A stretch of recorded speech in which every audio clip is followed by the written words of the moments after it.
people? Hope we're good. Hope we're good, man. I've got legs today. And honestly, man, I can't really be fucked. I don't know why. I've been doing the sauna slash steam room for the past 2 days. Just to split up my day. Split up my day a wee bit. Because obviously, man is fully online coach now. One-to-one personal training. The last week of that was last week. So we're now just working fully online. Like my Monday, Tuesday, Wednesdays are very much wake up, do some work, eat, gym, come back, eat, work, and then like sometimes I'll just stay in the house for the whole night.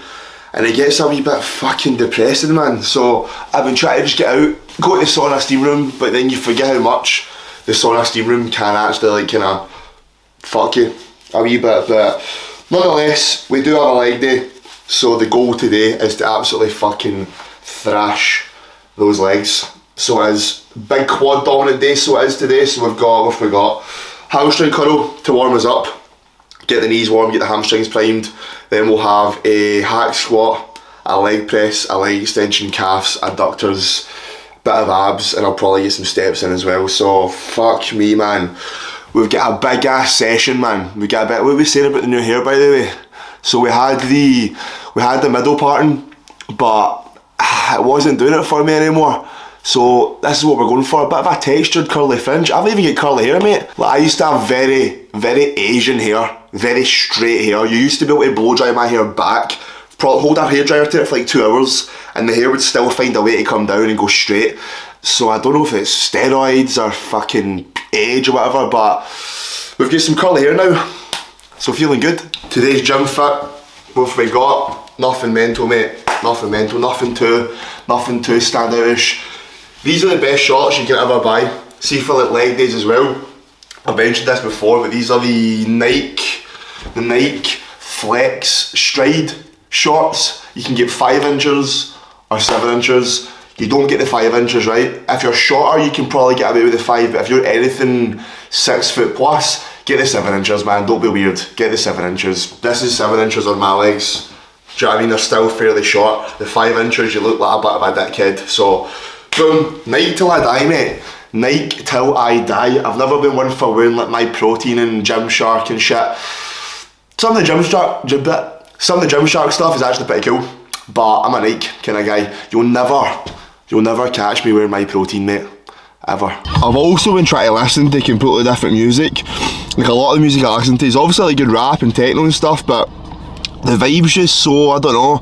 I've got memories of being like on it when I was younger, man, like fucking full of bevy and other stuff, man, and some of the music just brings you into a mad weird vibe. So I've been listening to a lot of older stuff, like the old punk rocky kind of shit, like, I don't even know how I'd describe it. This kind of stuff. Right, not this kind of stuff, but to be fair, I do older shit like that. See, when you're driving your way to the gym and it's a nice day, you've got music like that, you feel a bit more like buzzed and euphoric. But I completely forgot to mention in this morning's clips that today is check-in day. So you would have seen photos or videos from this morning from the check-in. So that's what we're looking as of today. So sitting at around £216 on average this week. Not much of an increase from last week. So I've literally got my check-in to watch right now from Christian. For anyone who doesn't know who my coach is, I'll leave his Instagram handle. This is who he is. So I've been coaching with him for almost a year. It'll be a year in September, so we're not far off a year. So he's been absolutely fucking bang on with all my stuff. So yeah, usual drill for me is like when I get to the gym, I'll just sit outside, tan my can of Monster. I've been absolutely daft for the Pink Rosa ones. They're absolutely unrivaled. This and the white are god tier. So fucking good, man. So fucking good. So yeah, gonna chill, watch check-in, see what the updates are, see if I've got more food. I also put towards them that the fact that I like to do the Scottish bodybuilding shows next April, so that will obviously dictate when I start like prep and all that kind of stuff. So yeah, let's see what the check-in's saying. November, so you've got potentially 5 months of growing, 4 or 5 months of growing, which we can do in one hit for sure, I think anyway. So on that note, bro, let's get to growing. Okay, weight's very stable, so I am going to increase food this week, big dog. What is happening, my boys and girls, of course? I hope all sexies.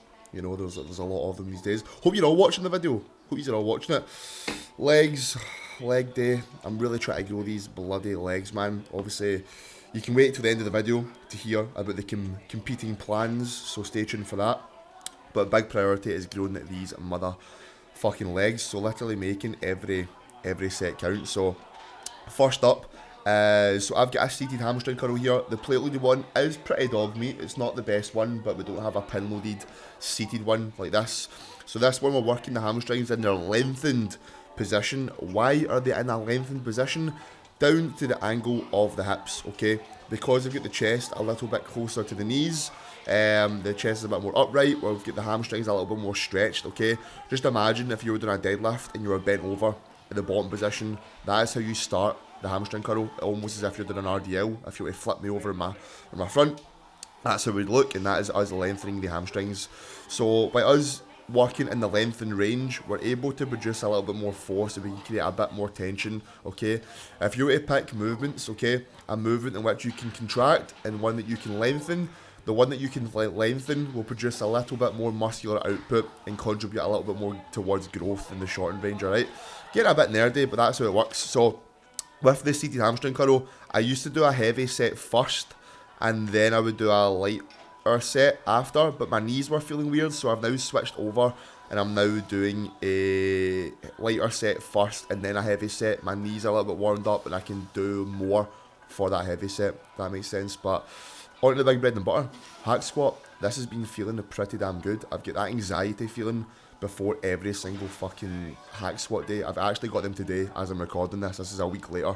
But this was 5 plates. I think we get 8 reps on this.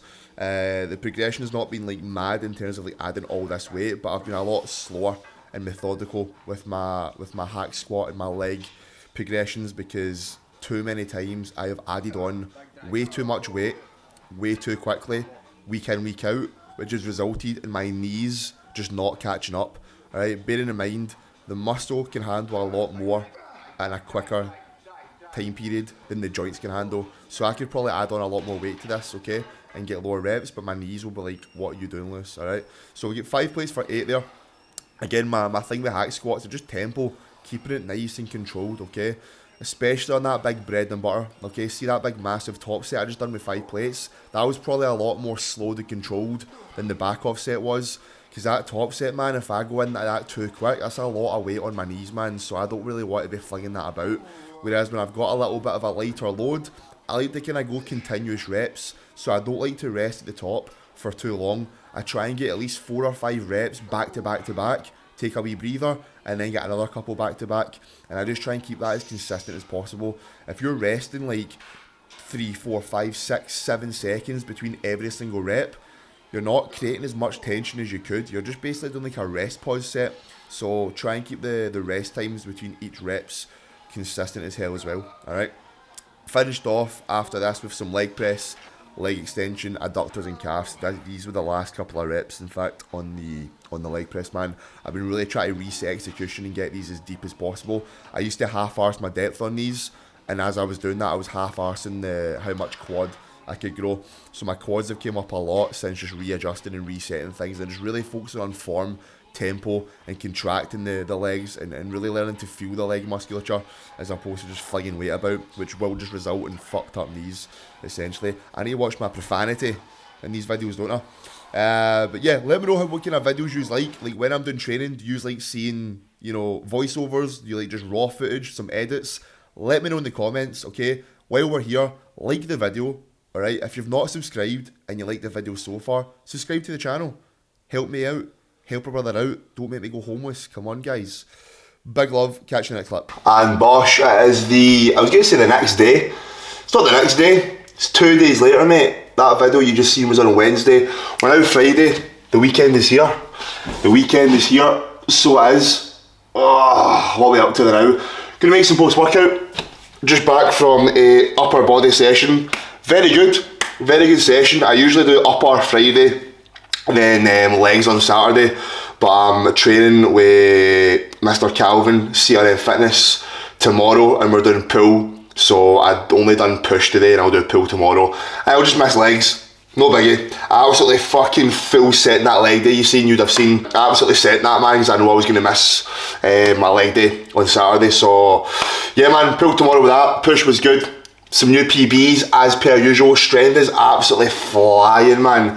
I mean, really, my main movement now is running up the high incline dumbbell press. So not like a regular incline, up a little bit higher. I managed to get 44s for 6 today, so that felt really good. I would really like 50 kilo dumbbells for the high incline, because that's a bit more impressive than the lower incline, isn't it? Anybody heard of a fucking iron, man? I swear this top's always bloody fucking needing iron, mate.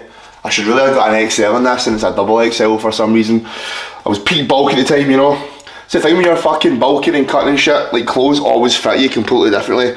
You can never really win. This was like tighter peak bulk, and then you only spend a certain amount of time peak bulk, don't you? And then you're dieting down, and then you're doing this and that, so there's children dying, mate, isn't there?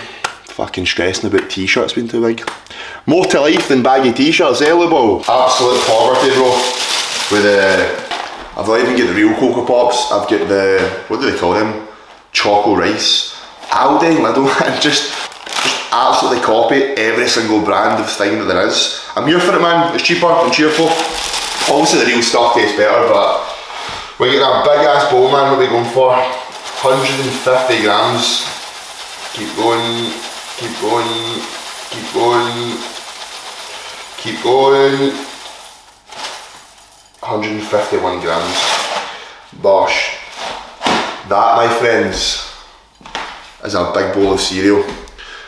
So as our food get increased on Wednesday, on the day of the last clips, so we got an extra 75 grams of carbs on training days and rest days. So it's fucking a big chunk of food extra, man. So man is here for it. So post workout we're gonna have a big massive bowl of cereal, mate, because carbs, body's in its position post workout where it is ready to uptake and absorb all the nutrients, so your body's not really in a position to do that elsewhere as good as it can as post-workout.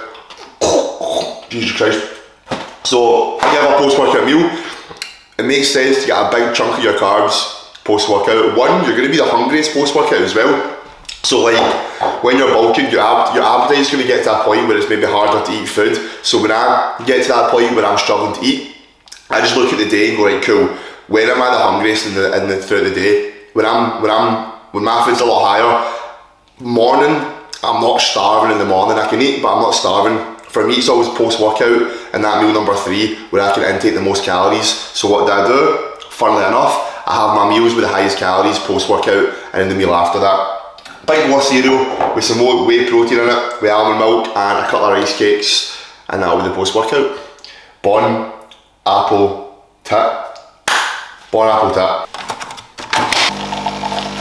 Oh, my days, mate. My back has twinged a wee bit. I was getting for today I done the dumbbell press, and like how that way you've got the dumbbells there and you do like a wee one of them, done one of them, man. Lower back's for a wee bit twinged. It's good I don't have legs tomorrow, because I would have had Romanian deadlifts, which are feeling very damn good. Very damn good. With RDLs, I think I started doing them properly in 2019, and I first had like 85 kilo in the bar for RDLs, and then from 2019 to 2022 we worked it up from 85 kilo up to 200 kilo. We actually hit the 200 kilo RDL during my photo shoot prep last year, which is nuts. I took them out for, I've not had an RDL in from September till just now. I've had them in for 3 weeks, and I've went from 130 kilo RDL to 170. So I've added on 40 kilo in 3 weeks. It's fucking mad, isn't it? Anyway, are we gonna be jumping on stage? Yes, definitely, mate. Definitely. Now, if you've subbed to the channel, alright, and you've been watching the videos before, you know I'm very much like I always say I'm bodybuilding / lifestyle. If you could find somebody that can fucking like really put the both of them together and have really good balance, like I strive for physique development improving my physique. Like, that's the thing, I don't play football, I don't watch any other sports, I don't really I'm quite boring really, aren't I? But do you know what I mean? Like, some people have got their thing, some people have got like golf and this and that, they've got their sports where they can progress and do better. For me, it just happens to be the gym. For me, that is my thing, where I go in every week, I lift more weight, I do better, I gain body weight. That is my thing that keeps me tiding over and keeps me motivated. So I've very much been living the bodybuilding lifestyle for a bit. As I said, I'm an absolute fucking excellent example of balance. I go out, I eat out, I do all this, especially when it's off season and I'm bulking, I will enjoy myself, because that's what life's for. Life's for living. Christian Bumstead put it very well and basically said, if he needs to sacrifice 5-10% of physique development to live his life 50% more, then he's going to do it, alright? And if fucking Mr. Olympia is doing that, I'm doing it as well, alright? But that being said, like, I would hate to have said, when I'm older, and I would hate to have said that I've lived all this bodybuilding lifestyle and done the training for it, bulked and cut, dieted down, and never actually competed. So we are now official, we will be competing in April. That'll be the start of the shows, okay? So it'll be the PCA, okay? You have PCA first timer shows, but I won't be doing a first timer show, even though I'm a first timer. The dates of it doesn't work out, so I won't be doing a first timer show. So yeah, PCA in Scotland, because obviously that's where I'm fucking from, mate. So there's one in the 9th of April. I think that was the date for this year, so I think they keep the dates the exact same. So yeah, the 9th of April next year, which gives me a good bit of time to gain some more muscle. So now that I know that that's the plans in place, and it's a case of, right, we're going to be competing in April, there'll be a show in April, or 2 shows in April, and then I'll probably drive down to England and maybe stay down south for like a week or 2, and then I'll have a show or 2 down there as well. So I've got a bit of exposure up in Scotland where I stay. I've already got a good bit of networking with people up here, up this end, a lot of other coaches, a lot of other people I know up here, they compete and stuff, so I'd have a good support system. My family can come with that, to the Scottish ones as well. And then down south, just a bit more of exposure, obviously if I'm looking okay. So that is the plan. Shows in April, maybe 1 or 2 in May, and then I'll be done for summer. And then when summer comes, holidays, mate, I'll be fucking shredded. I can go on holiday and look absolutely mad, mate. I've not been lean as fuck since 2022, since my photo shoot, and we dropped 20 kilo. I mean, this is how I looked, this is how I was looking, this is how lean I got. And bear in mind, that's a year and a half ago, and now we've been using a lot more anabolics. We've been bulking harder, I'm training better. With every year of doing this, you get more and more knowledge on your body and how to work it. So like, listen man, these next few months are primitive. These next few months, I'm just basically going to be back. I'm still going to be living my life, man. I'm still going to eat out. I'm still going to have the odd night out every now and again, because that's my life, I enjoy it. So we've got from now till November to push up. So I've got the rest of July, August, September, October, November. 5 months, mate. 5 months of adding on as much mass as we physically can, so we can look pretty good. So we will be doing classic physique. I'm still a junior, so you're a junior until you are 24, up until the day before you turn 25, I think, or is it? Now, as soon as you hit 24 years old, you're no longer a junior. So I'm only 22, even though I look about 40, mate. I'm only 22, so I'll be a junior next year. In fact, next year I'll be 23, so I'll be 23, I'll still be a junior, I'll do the junior show, and even if you do well in the junior show, you can then compete with the big boys. So mate, I'm buzzing, bro. I'm absolutely buzzing. So next few months, the goals is simple: get strong as fuck, build a lot of muscle, get the chest, delts and arms looking bigger, grow some bigger quads, just grow everywhere. And then prep starts in December, baby, come on.